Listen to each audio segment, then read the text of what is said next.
The National Weather Service in Pittsburgh has issued a severe thunderstorm warning for southwestern Carroll County, southeastern Coshocton County, northern Guernsey County, Harrison County, northeastern Muskingum County, southern Tuscarawas County, until 6 p.m. We barely got that. At 5:10 p.m., a severe thunderstorm was located 9 miles north of New Concord, or 9 miles northwest of Cambridge, moving northeast at 50 miles an hour. Hazard, 60 miles an hour wind gusts and small hail. Source, radar indicated.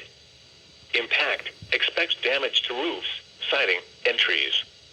Locations impacted include Coshocton, Richville, Cadiz, Freeport, Newcomerstown, Denison, West Lafayette, Hutton, Tuscarawas, CO, Midvale, Jewett, Port Washington, Bowerston, Barnhill, Sharpsville, Leesville, Plainfield, Stillwater, and Gilmore.